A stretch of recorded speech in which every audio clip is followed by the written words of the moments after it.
Okay, let's tackle a huge question, one that has fascinated historians for centuries.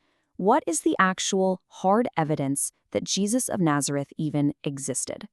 Now, this isn't about faith. This is about historical detective work. And we're going to start with the first rule of any investigation. I mean, think about it. How do you prove anyone was real 2,000 years ago? It's a massive challenge.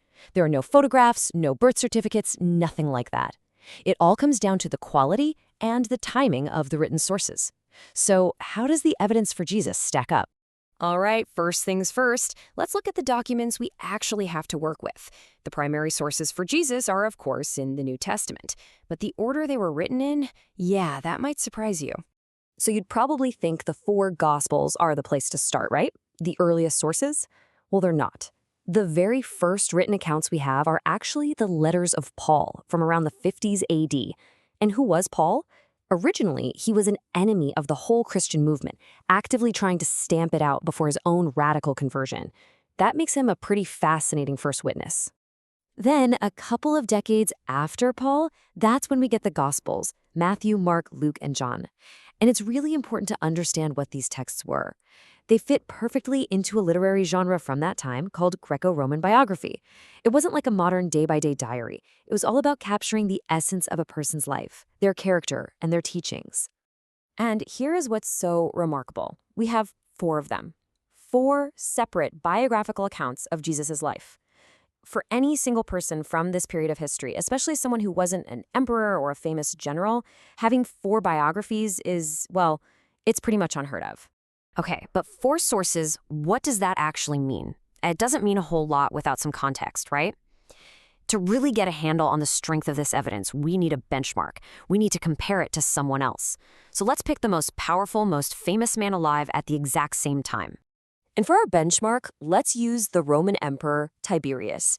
I mean, if historical evidence is all about power, fame, and influence, then Tiberius should have the most well-documented life of anyone in his era, hands down. So who was this guy? Well, he was the emperor of Rome during the exact period of Jesus' public ministry and crucifixion. He was, and this is no exaggeration, the most powerful and well-known person on the planet, literally. His face was on the money in people's pockets. Everyone knew who Tiberius was. And this is where it gets really, really interesting.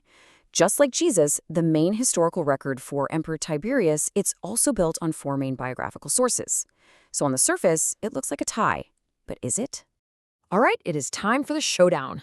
Let's put the sources for this obscure Galilean preacher and the most powerful man in the world right next to each other, and just see what we find. So you've got a preacher from a remote province on one side and the emperor of Rome on the other. We're going to break down the evidence, and we're going to focus on the single most important factor for any historical source. When was it written? Okay, so look at this. They both have four biographies. Check. But the timing, that's the kicker. All four of Jesus' biographies were written down in the 1st century, within the lifetime of potential eyewitnesses. Now look at Emperor Tiberius. 3 of his 4 biographers, Dio, Suetonius, and the famous Tacitus, were all writing way later, deep into the 2nd century. We're talking 100 years or more after the fact. Okay, so you might have noticed there is one exception for Tiberius. A single biographer, a guy named Velleius Paterculus, who did write about him in the 1st century, closer to when the emperor was actually alive. This should be his star witness, right? His ace in the hole? Well, not so fast. Turns out, historians have a huge problem with this guy. Paterculus was, to put it bluntly, on the emperor's payroll. He was a paid propagandist writing a puff piece to make his boss look good. So the irony here is incredible. His earliest source is also widely considered his least reliable. So what are we supposed to make of all this? When you actually line up the evidence side by side, the conclusion is, well, it's pretty startling. And it's the complete opposite of what you'd probably expect. Here it is, the big takeaway.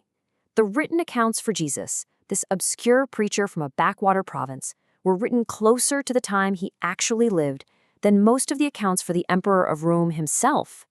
As one historian put it, for a nobody from nowhere, we have a phenomenal amount of source information. And that begs the question, why? It's because the movement that followed his death just exploded so quickly, and his followers felt this incredibly urgent need to document the life and teachings of their founder. Now, look, this comparison doesn't prove any theological claims, of course. That's a whole different conversation. But what it does do is make you think. When judged by the typical standards of ancient history, the case for Jesus' existence is unusually strong. It makes you wonder, what should we really expect when we look for proof in the distant past?